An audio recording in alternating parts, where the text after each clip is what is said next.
Hello, dear viewers of my video. I hope you enjoy watching it and look forward to your feedback in the comments. I wasn't supposed to be in that meeting for more than an hour. That's what I told my team before I left. Just an hour, I promised, grabbing my notebook and tucking a pen behind my ear. Don't let Mark rope you into any surprise deadlines while I'm gone. Oh, if only surprise deadlines were the worst he had in store for us. I'm Lola, by the way. 31 years old, senior operations lead, and, until about 11:15 a.m. that Tuesday morning, resident optimist of Floor 7, Corner Pod, Group C. My team and I had built our little world in that glassy, sunlit corner of the office. We shared one long table we affectionately called the brainwave bench, littered with half-dead succulents, color-coded Post-its, and about a dozen inside jokes that only we understood. That morning, I left for a strategic planning session with the executive team. My biggest worry? Whether anyone would notice I reused slides from last quarter's budget review. I had no clue that while I was charting long-term projections with middle-aged men who used synergy unironically, Mark, my boss, was executing a very different kind of plan. By the time I came back, everything had changed. No, literally, everything. The brainwave bench? Gone. The corner pod? Empty. Even the snacks we hoarded in the locked filing cabinet were gone. I stood there frozen, blinking at the vacant space where my team had sat just 2 hours earlier. It looked like an office real estate agent had swept through with a giant eraser. I turned slowly, and there was Ava, my sharp-witted project analyst, standing by the elevator with a cardboard box in her hands and tears pooling in her eyes. "He moved us," she said quietly. "What?" "To the basement, Lola. The basement." My stomach dropped. "What do you mean, the basement?" Ava didn't even need to answer. I already knew.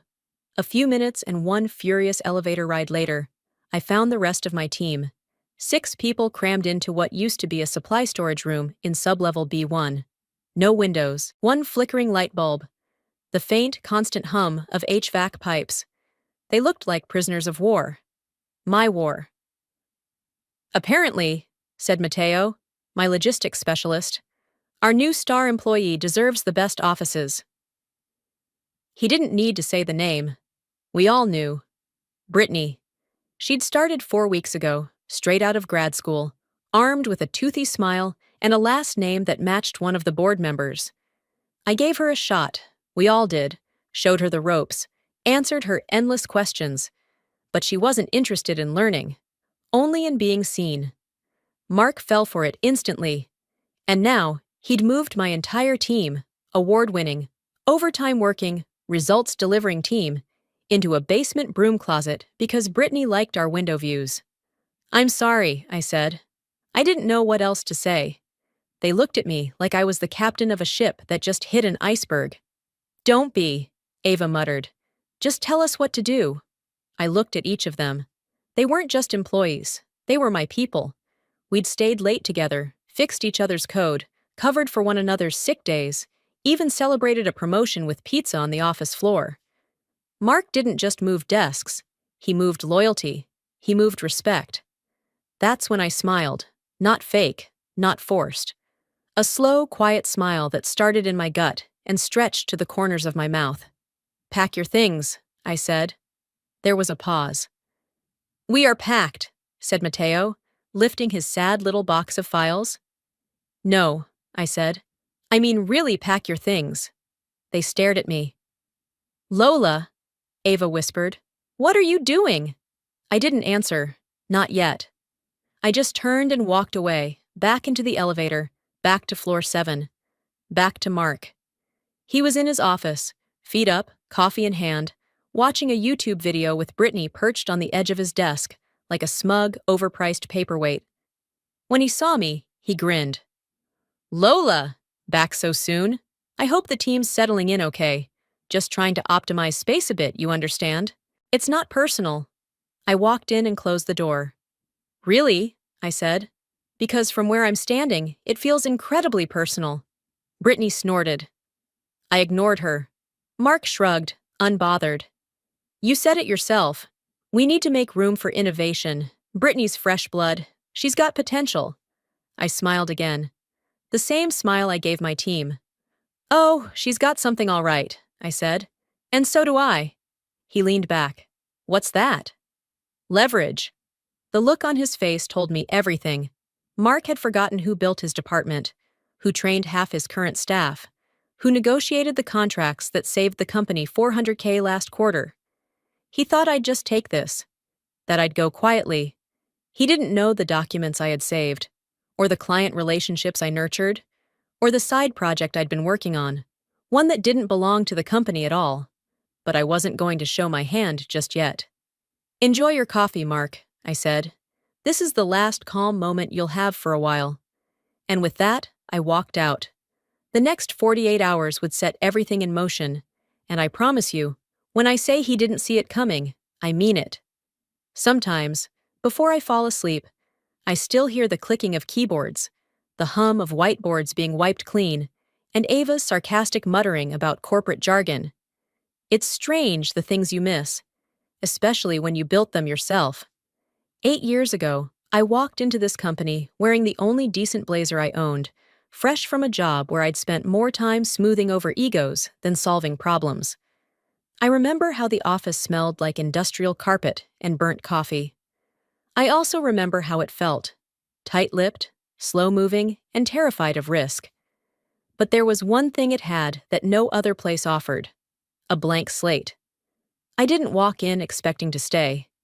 Honestly, I thought I'd last maybe a year, make a few recommendations, then bounce to something flashier. But what changed everything was the team I got to build, not inherit, build. I still remember interviewing Ava. She was straight out of a mid-level tech firm, fired for attitude problems, which turned out to mean she called out a VP for stealing her report word for word and presenting it as his own. When I asked her why she didn't just let it go, she leaned forward and said, "If I let things slide, I'd be ice skating in hell by now." I hired her on the spot. Mateo came next. He'd been managing logistics for a supply chain company in Bogotá, moved here after his mother got sick, and was working night shifts at a warehouse just to make ends meet. His resume was modest, but when I asked how he handled a transport bottleneck during a national holiday, he outlined a 6-step strategy that outclassed every MBA grad I'd ever met. Then there was Rena, our software engineer.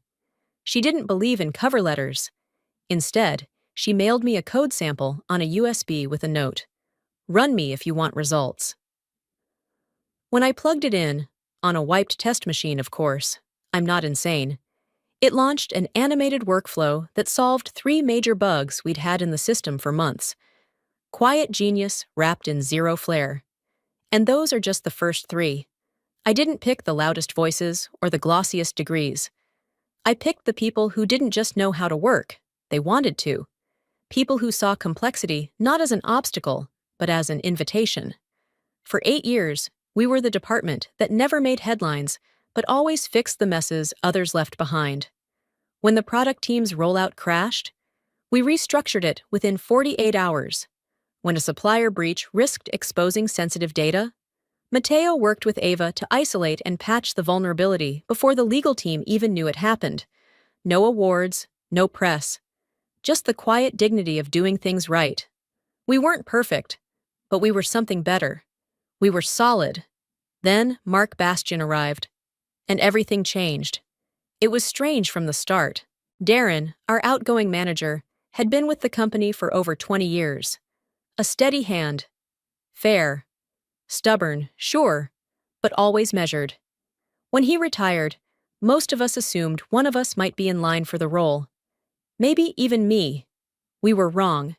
The company launched a search, and instead of promoting from within, they brought in Mark. A changelog, they called him. "We need fresh energy," one exec said in a meeting. I remember that word, changelog, like a sour taste in my mouth. It wasn't a compliment, it was a warning. The first time I saw him, he was standing by the espresso machine, telling someone loudly that he couldn't believe how outdated our infrastructure was. He hadn't even logged into our systems yet. He was polished, charming in that networking event way, always ready with a soundbite, never quite ready with a plan. His LinkedIn was a graveyard of short stints, 11 months here, 13 months there, always with job titles like transformation strategist or innovation head. I did what I always do. I researched, quietly. Turns out, every company he left suffered a major staff exodus within 6 months of his arrival. Complaints about communication, about morale, about, well, him. When I brought it up, discreetly to HR, they nodded and smiled and said, "Thanks, Lola, but Mark comes highly recommended by the board." The board. That should have been clue number 1. I told my team to brace themselves. I didn't say much, just, keep copies of your work, watch what gets said in meetings, and let me know if anything seems off. I hoped I was wrong. I wasn't. Mark spent his first month observing. That's what he called it. What it really meant was sitting in meetings with a vacant look, then interrupting to ask questions he could have answered by reading our documentation. He rarely spoke to us directly. When he did, it was always with a condescending smile. "That's a nice little tool set you've got going," he said to Rena once, after she presented a self-healing script that saved the company thousands in maintenance costs. He called our team legacy ops, like we were a fossil. I tried to give him the benefit of the doubt. Maybe he was nervous. Maybe he just needed time. But then Brittany arrived. And Mark changed overnight. Gone was the passive observer. In his place stood a man drunk on his own imagined authority. Meetings became performances. Deadlines shortened. Praise became scarce unless it was directed at Brittany, who'd barely figured out how to operate the printer without help. But she was shiny. And Mark loved shiny. The irony, Brittany reminded me of who I used to be when I first started. Eager, untested, desperate to prove herself. But the difference was, she didn't want to learn. She wanted to be applauded. And Mark gave her the stage. Meanwhile, my team was being erased. Little by little. It started with small things. Taking credit for our proposals in executive meetings. Assigning tasks to Brittany that Ava had already completed. Rewriting our weekly reports to highlight departmental improvements under new leadership. And then came the big move. Literally. We were away from our desks for less than 2 hours, and he had our space reassigned. Not to another department, not even to a growing division, to one person. And that's when it hit me. Mark wasn't here to lead. He was here to replace. One by one. I could have gone to HR again, but I knew how that story ended. I'd seen it before. Paper trails buried, complaints reviewed, decisions justified, with vague language about company priorities. So I did what I always do. I planned. I remembered what Darren once told me. "You don't win fights in the boardroom, Lola. You win them in the background. One email, one document, one clause at a time." So I started documenting, quietly, every altered report, every meeting he claimed to lead but didn't, every contract he tried to change. I made backups. I had witnesses. And more importantly, I had loyalty. Not to Mark. To my team. The ones I chose. The ones who trusted me enough to follow me to the basement, cardboard boxes in hand, not because they had a plan, but because they believed I did. And oh, I did. Mark thought we were just a group of outdated specialists with no fight left in us. What he didn't know is, we'd already survived worse. We'd built something bulletproof. And when he forced us underground, he just gave us the perfect place to build our escape route. Because I wasn't just walking away, I was taking everything with me. There are few things more demoralizing than bad lighting. 2 weeks in the basement, and I started to understand how mushrooms feel. We weren't in an actual office. Let's get that clear. What they gave us was a glorified storage closet with concrete floors, exposed pipes, and a faint smell of mildew that grew stronger every time it rained. The ceiling was low, the lights flickered like something out of a horror film, and the radiator groaned but never heated more than the air directly above it. Some days it was freezing. Others, it felt like the boiler room in hell. And still, my team showed up. Every single day. Rena rigged a portable dehumidifier from old hardware we salvaged from IT's reject pile. Mateo found a way to route Wi-Fi from the floor above when the signal dropped. Ava wore fingerless gloves and carried a thermal mug like a badge of defiance. Not one of them quit, but the silence was heavier than the damp air. I knew what they were thinking, even if they didn't say it. Why are we still here? Why aren't we walking out? So I gave them direction. Not hope, not promises. Just purpose. Document everything, I told them. They looked up from their laptops, confused. Every script, every config, every data model you touch. Write it up. Create training materials. Record walkthroughs. Even if it feels pointless, do it. Mateo frowned. Are we training someone to replace us? I shook my head. No, we're making something they can't ignore. They didn't understand it yet, but I could see the glimmer of trust in their eyes. They didn't need all the answers, just a reason to believe I had one. And I did. I wasn't building documentation, I was building leverage. Because when someone decides to erase you, the worst thing you can do is disappear quietly. I wanted our fingerprints on everything, and I wanted those fingerprints impossible to replicate. 2 weeks passed in that gray, humming purgatory. Then came the email. From Executive Office Subject, Board Review Presentation Message. Lola, we'd like you to present the Q3 infrastructure audit and future state roadmap to the board this Friday. Please prepare the materials accordingly. I read it twice, then once more, just to feel the relief settle into my bones. This was it. A chance to speak above Bastion's pay grade. A chance to show the board what we'd been doing, despite everything. I pulled my team together immediately. We're going to the board, I said. Ava nearly dropped her coffee. Us? No, I said. Me? But I'm bringing everything you built. We got to work, polishing diagrams, refining numbers, packaging results. And for the first time since the basement debacle, there was electricity in the air that didn't come from faulty wiring. We were exhausted, underpaid, disrespected. But for a moment, we felt seen. I stayed up until 3 a.m. that night rehearsing. I had a story to tell. About resilience. About ingenuity under pressure. About results that outshone departments twice our size and budget. But hope doesn't last long around here. The morning of the presentation, I barely made it through the revolving doors before I saw him. Dear. The same Dear who sent that hopeful email. The same Dear who once told me, Lola, you're the glue in that department. Now he stood in front of the elevator with an apologetic grimace. I need a word, he said. I already knew.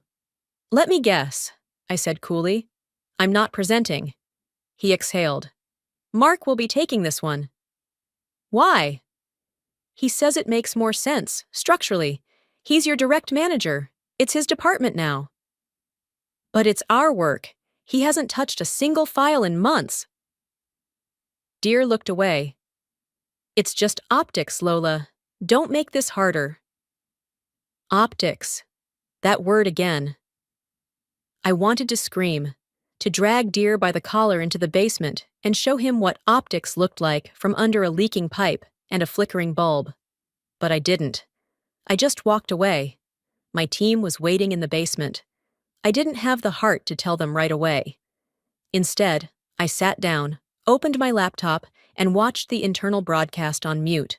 Mark was already on stage when the feed started, gesturing at slides he didn't recognize, tossing out phrases like agile verticality and cross-platform synergy like confetti.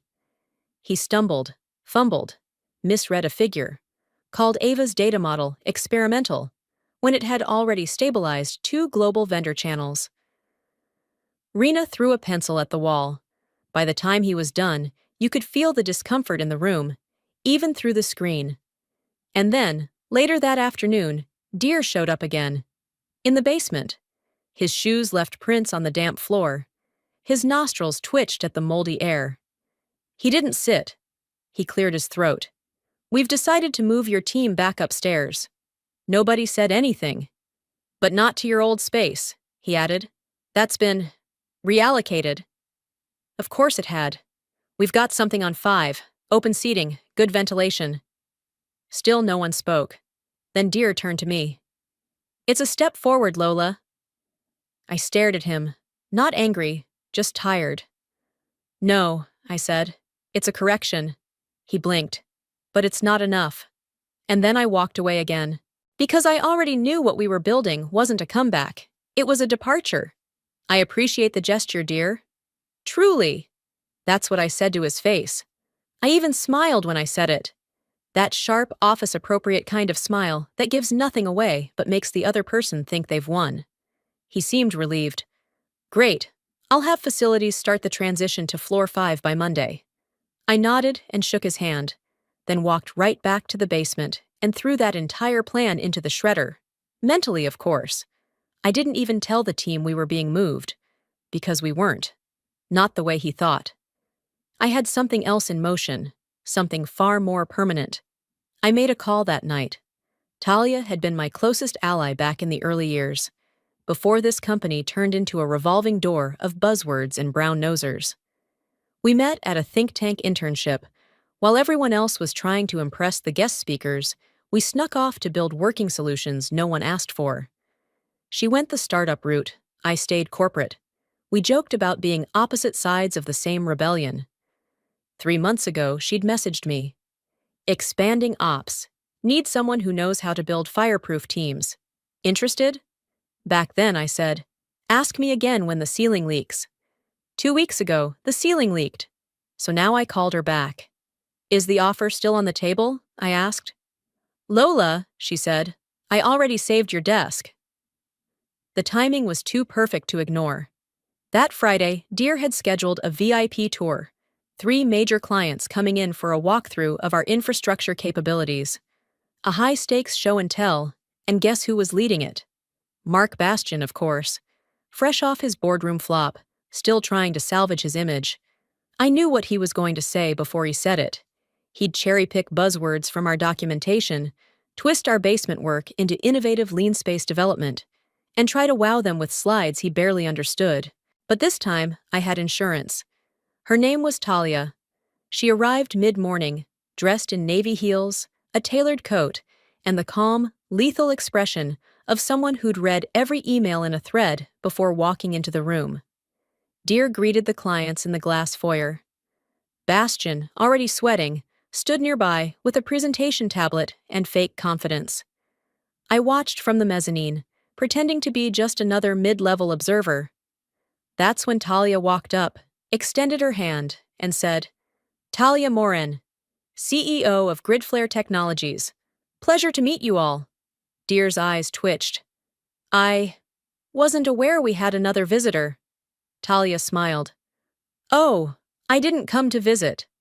That's when it started to unravel. One of the clients, a skeptical exec from Zurich, frowned. Gridflare? Aren't you the firm piloting adaptive redundancy protocols in Seoul? Talia nodded. That's us. And you two? He asked, gesturing between Talia and me. Old colleagues, I said, stepping forward. And soon, new ones again. Mark's jaw tensed. I'm sorry, what? I turned to the clients. You'll want to verify any data Bastian shares today. Last quarter, he claimed authorship over several internal developments he wasn't involved in. And on his resume, he lists project leadership at 3 firms he never worked for directly. Talia raised an eyebrow. Funny thing, one of those firms is my old company. He was a contractor. 3 weeks, left mid-project. No deliverables. The silence cracked. Mark sputtered. That's not... You're misrepresenting... Would you like me to bring up the references? Talia asked smoothly. I have them saved. Deer looked like he'd swallowed a stapler. And then I delivered the final blow. This morning, I said, I submitted formal resignations for myself and my team, effective immediately.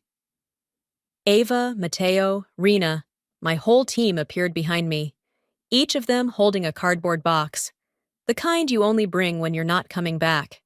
We'll be joining Gridflare, I continued.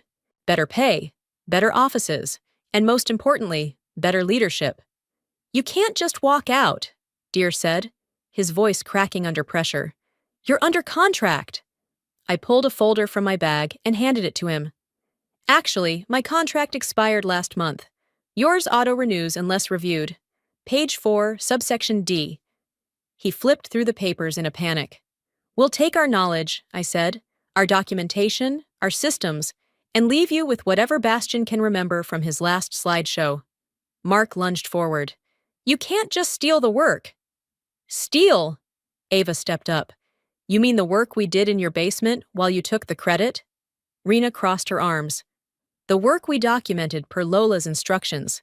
Every process, every fix. Not yours. Not the company's. Ours. Deer looked at the clients, hoping someone would intervene. They didn't. Instead, one of them turned to Talia and said, So, tell us more about this soul deployment. Talia grinned.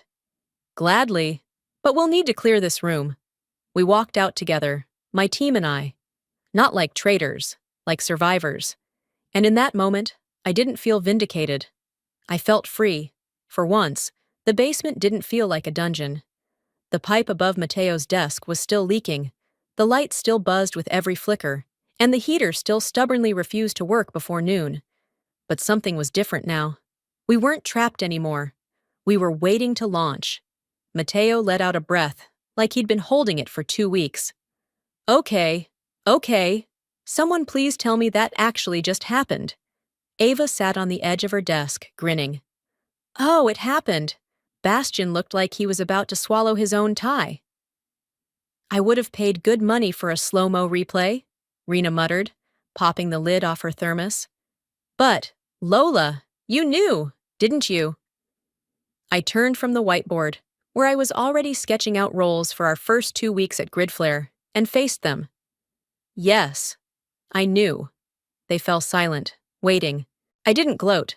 I didn't smile. I just told the truth. I started planning this months ago, I said. Right after Brittany was promoted for work she didn't understand. Right after our roadmap was streamlined out of relevance. Mateo frowned. You planned this before we even got shoved into this basement? No, I corrected softly. I anticipated it. There's a difference. I walked over to the filing cabinet I never let anyone touch, pulled out a slim, battered folder, and opened it. Inside were printouts, emails, timelines, documentation. Not just of our team's work, but of every time it had been undermined, altered, or stolen. While we were working, I kept notes, I continued. Every version, every credit shift, every performance review discrepancy. I wasn't just trying to catch them in a mistake. I was creating insurance. Ava whistled under her breath. You built an escape hatch while the house was still on fire. I did more than that, I said, and pulled out another folder. This one containing names. I reached out to people we used to work with. Colleagues, old clients, engineers who left quietly, consultants who were ghosted after delivering miracles. Wait, you've been building a network? Rena's eyes lit up. I've been rebuilding a bridge, I corrected, back to the people who saw us, who respected the work, the ones who still answer my calls because they remember what we're capable of. The room buzzed, not with fluorescent failure this time, but with energy. Real energy. And Talia? Mateo asked. You brought her in too? She reached out to me, I said. Months ago. I didn't think I'd say yes at the time, but when the walls started closing in, I realized I didn't just want to leave. I wanted to control how I left, and I wanted all of you to come with me. Ava narrowed her eyes. So this whole time you were laying low? You were building something underneath? I nodded. A framework, for us, for the next step. Rena leaned back in her chair, shaking her head. You are diabolical, in the best possible way, I smiled. Finally, let's just say I like backup plans. Despite the victory upstairs, I wasn't about to torch the bridge behind me. That's not my style. I'm not going to post a tell-all, I told them that afternoon as we started backing up our files. No drama, no social media takedowns. We leave clean, with integrity. Mateo looked surprised. But after everything, don't they deserve it? Maybe, I said, But I'm not doing this for revenge. I'm doing this for us. We don't need to be petty to prove we were the backbone of this place.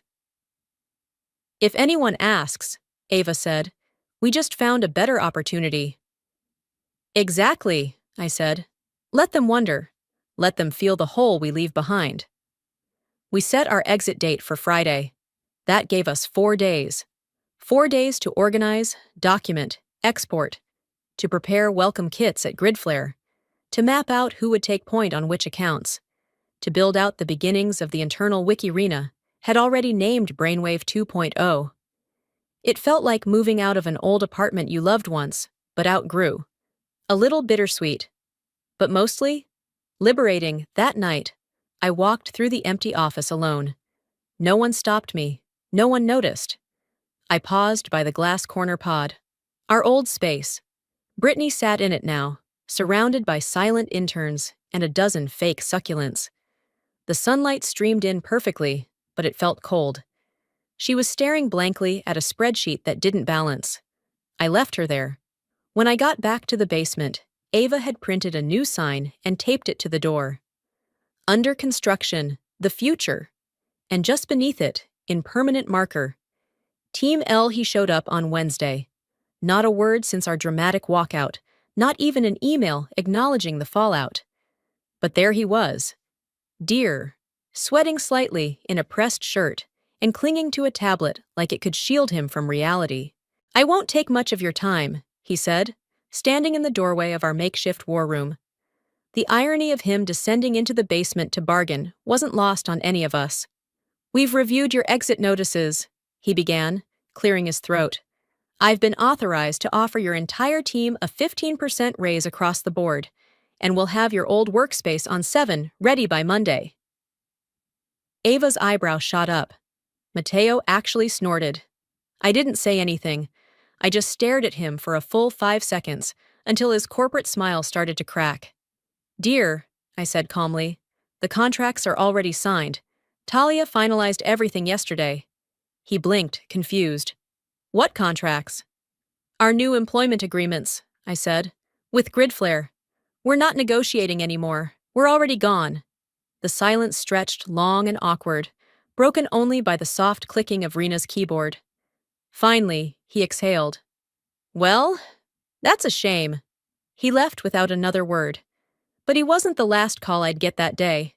At 7:42 p.m., my phone rang. I didn't recognize the number. Lola, it's Ivane, the CEO. She rarely contacted anyone below VP level directly. I hadn't spoken to her since last year's leadership summit, when she complimented my logistics model but forgot my name. I'd like to meet tomorrow, she said. Just you and me? Breakfast? My office? 8 a.m.? I hesitated. My first instinct was to decline. But something in her tone stopped me. Not desperation, strategy. I'll be there, I said. Her office was sleek, angular, and cold in a calculated way.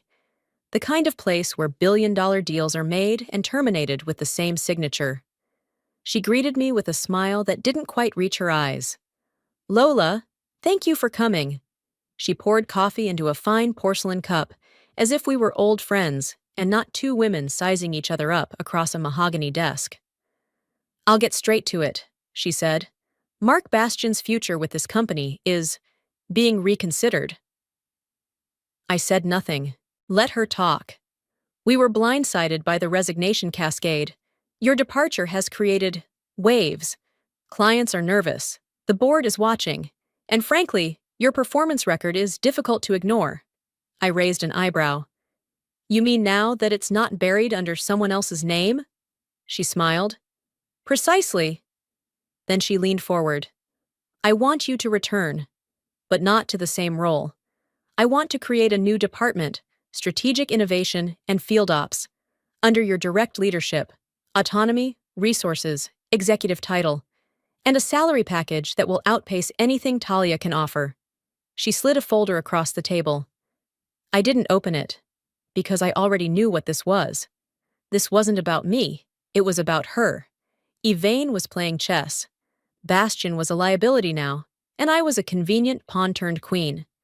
She needed a win, a headline, a sign to the board that she could clean house and keep talent.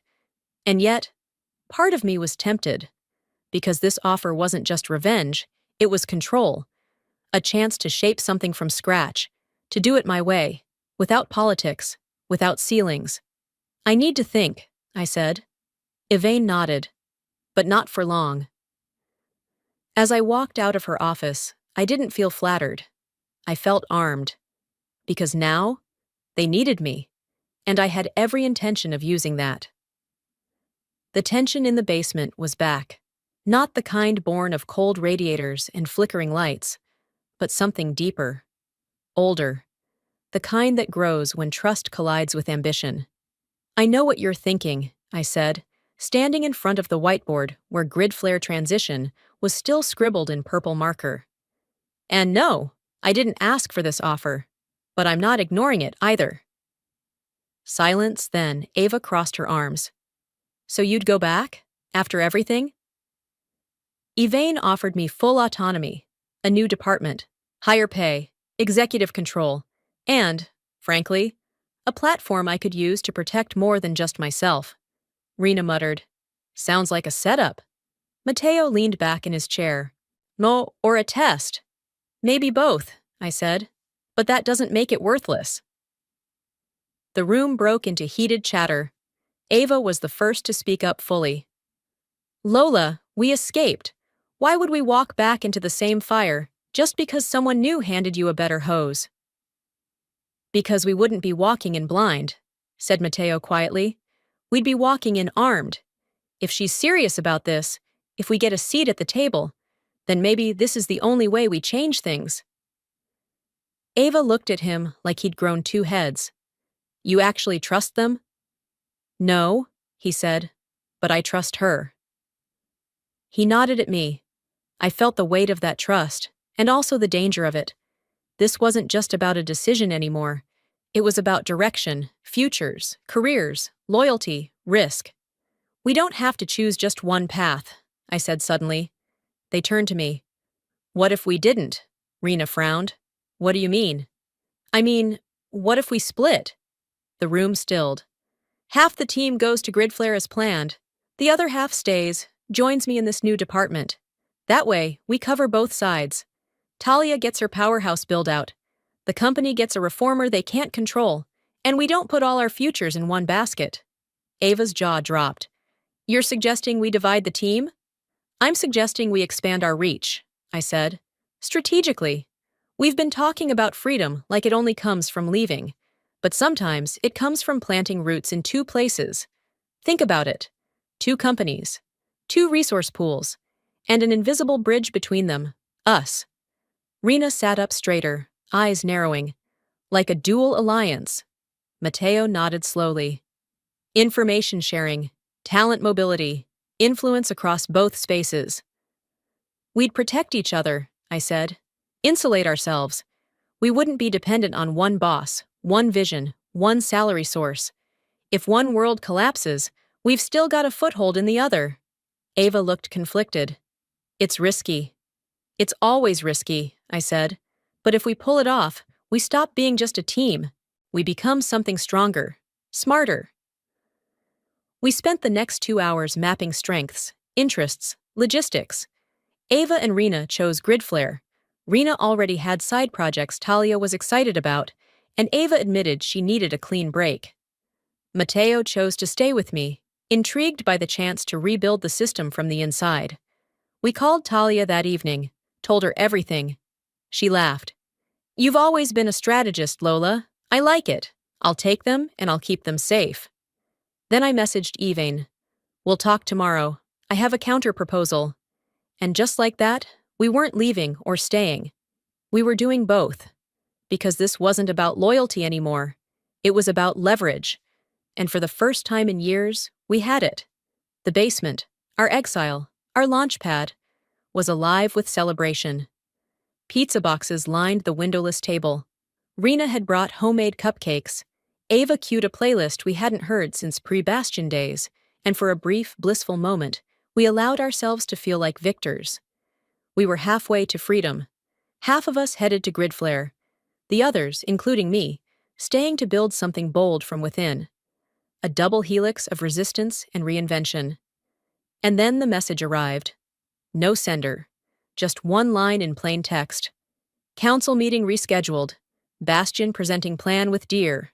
9:30 sharp. They're trying to seal it before Friday. The music stopped. Rena looked up, confused. What? I read it again and again. And then the thrill of victory drained out of me, like someone had pulled the plug. They're trying to lock us out, I said. Again. Ava grabbed the laptop, checked the calendar. Meeting's still listed for Friday. Because this isn't official, I said. It's a side move. They're going to ambush the board before we have a seat at the table. Mateo clenched his jaw. You think Yvain knows? She invited us to the original session, I said. Yeah, if they're pulling this off schedule, they're doing it behind her back. Ava muttered a curse.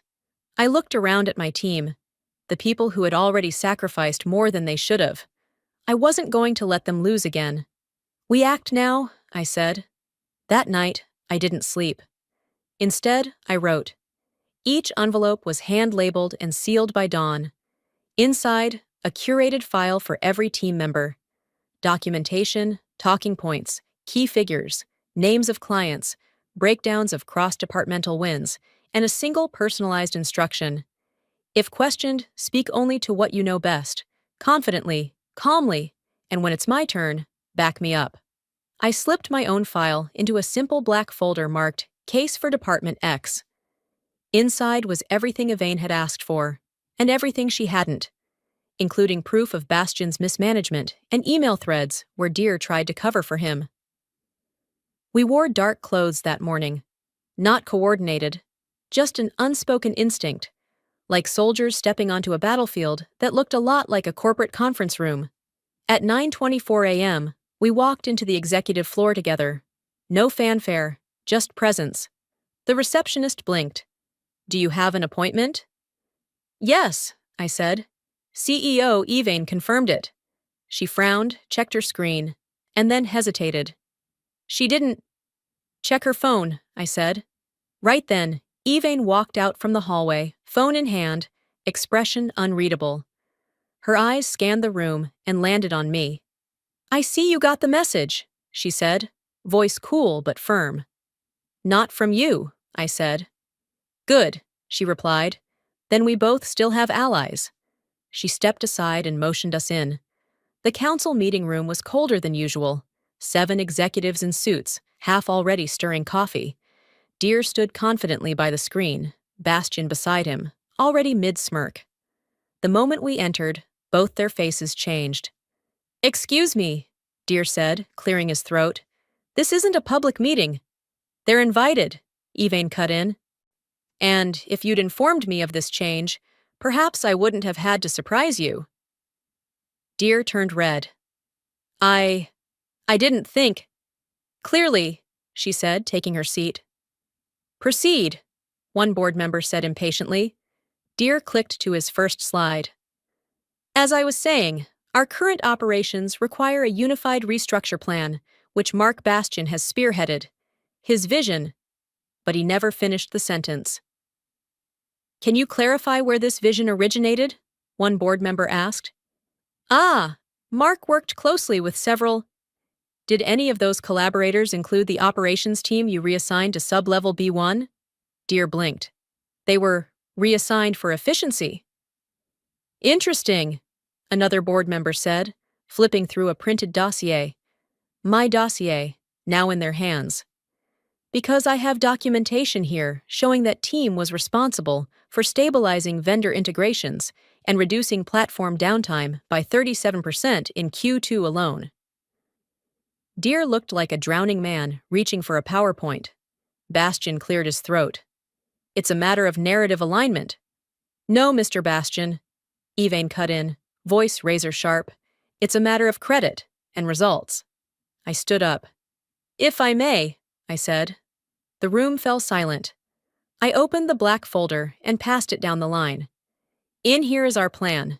Not a restructure, a rebuild. One that doesn't erase what works. One that elevates what's already proven.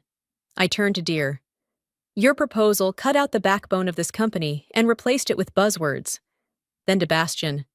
And yours? Well, it reads like a LinkedIn post stretched into a disaster. Ms. Lola, Dear tried, but was cut off again. I am not here for revenge, I said, loud and clear. I am here with a team that never stopped delivering, even in the basement. And now we have options, real ones. But we'd rather stay and build something here, if we're given the tools to do it right. I turned to Yvain. We need your backing and your word. She stared at me for a long beat, then nodded. I never liked speaking in public. But there's something empowering about knowing you have the truth in your hands and watching the people who lied squirm as it's laid bare. I walked slowly along the polished council table, placing a sealed document folder in front of each board member. I didn't rush. I didn't apologize. This, I said, is the work you didn't see. The work no one praised. The work that kept this company from buckling, while you were distracted by Mark Bastian's branding exercises. A rustle of pages filled the room. Slide decks were pulled forward. Attachments were scanned. Spreadsheets loaded with audit trails, timestamps, version histories, cross-departmental impact charts. All prepared, all verified. Pages 2 through 5, I instructed, outline infrastructure changes made by our team during the last 2 quarters. Page 6 has the cost-saving breakdowns. 7 and 8. System uptimes, all directly tied to work produced by my team, not Bastian. Yvain didn't speak, but her eyes were sharp, watching every reaction. I moved to the next set of documents. In contrast, here's Bastian's contribution. A failed CRM migration project that cost us 3 months of client-side lag. A vendor escalation that nearly cost us the Hong Kong account. And if you flip to the back, I've included records from his previous 3 companies. Dear shifted in his seat. Bastian's face was pale. Company A, I continued, terminated him after an internal ethics review. Company B let him go after he submitted forged progress reports. And Company C, my personal favorite, paid a settlement to 3 employees who claimed he stole their work for promotion. A gasp. Silence. And then, soft murmurs as one board member passed a highlighted report to the next. I'm not telling you to fire him, I added. That's your call, but I am showing you who he really is. Dear's voice cracked. Lola, how did you even get these? I asked, I said, turning to him, because when you treat people with respect, they remember. They help. He looked humiliated. No defense, no spin. Just red-faced and small. I took a breath, then pivoted. I'm not here just to burn things down, I said. I'm here to build. I have a proposal. I clicked my remote. A new slide appeared. 2 hubs, 1 network. A dual-team model, I explained. Split between 2 companies, ours and Gridflare. Each with a defined focus, shared goals, and a secure knowledge pipeline. Innovation here. Deployment there. We maintain flexibility, expand capacity, and double our strategic influence. A few heads nodded. Is that even feasible? One board member asked. I spoke with Gridflare's leadership, I said. They support the collaboration. We have a signed memo of understanding. I clicked again, revealing Talia's digital signature at the bottom of a cross-company agreement. We don't need to monopolize the talent, I said. We need to empower it. If we can't adapt to modern team models, we'll lose our best minds to more agile ecosystems. This is a chance to lead, not follow. Silence again, but this time thoughtful. Yvain finally spoke. And who leads this dual model? I do, I said. With Talia, as equals. No middlemen. She leaned back in her chair. One board member smiled faintly. I never thought I'd say this, but I think we should consider it. Another nodded. If the risk is losing her entirely, I'd rather take the leap. Bastian was silent. Dear looked like a shadow of the man who walked in. And me? I just stood there, calm and clear. Because when the truth is on paper, you don't need to raise your voice. You just need to turn the page. They called for a private session right after the meeting.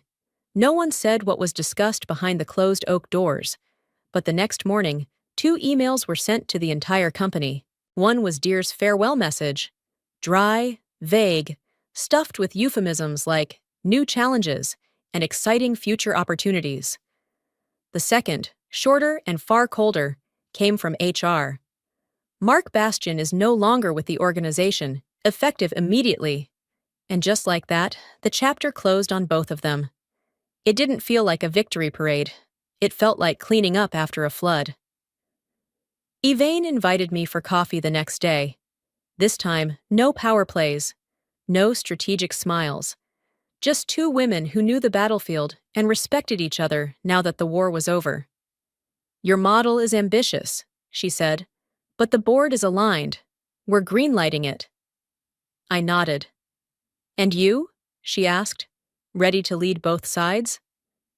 I've already started, I said. 6 months later, everyone had started paying attention.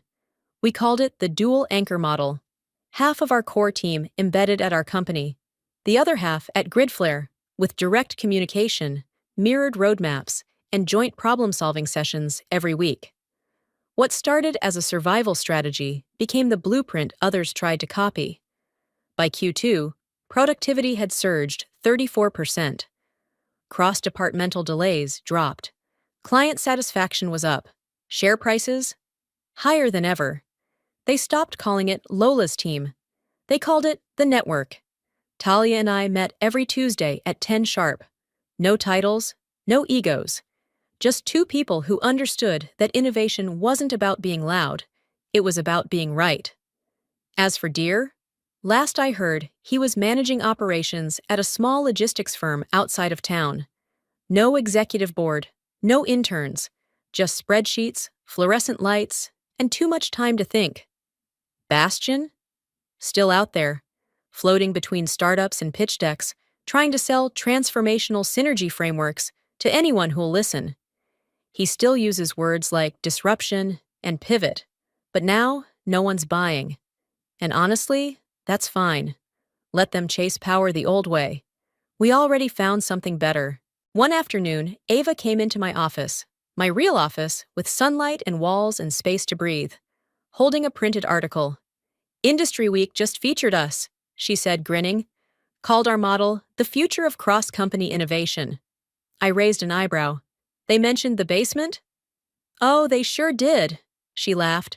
Said we turned exile into elevation. Rena leaned in from the doorway. So, no more flickering lights? No more basements, I said. Not for us. We didn't just escape.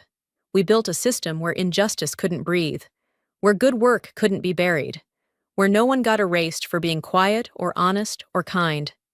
And that was the best revenge of all. You have it.